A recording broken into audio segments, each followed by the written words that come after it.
इसका किलो 1 लाख रुपया बोल रहे हैं। ये तो सुन के तो हम सोचा इतना दाम है, इतना महंगा।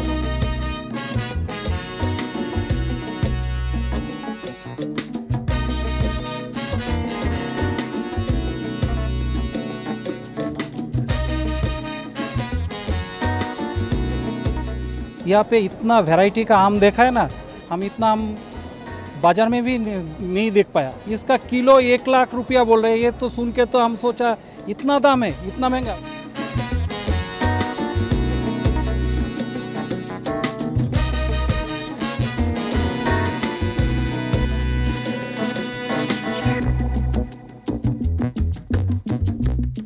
उसमें शुगर का कंटेंट बहुत ज़्यादा है, 50% शुगर होता है। 2 नंबर है न्यूट्रीप्रोटीन्स बहुत ज़्यादा है। हम लोगों के यहाँ जो आम होता है उससे बहुत ज़्यादा गुना न्यूट्रीप्रोटीन्स होता है और ये सबसे अच्छी होती है। रंग इसका कलर किसी से मिलता भी नहीं है। इंडिया मार्केट में 1 लाख रुपये पर केजी आता है।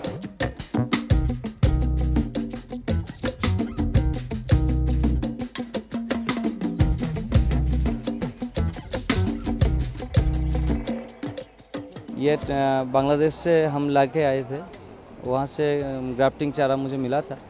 हम लोग टेस्टिंग के लिए वो लगाए थे, देखे जो हाँ अच्छा 1 साल में बहुत अच्छा रिपोर्ट भी आ रहा है और प्रोडक्शन भी बहुत आ जाए। मुझे आशावादी नहीं था हम लोग जो इतना अच्छा प्रोडक्शन होगा।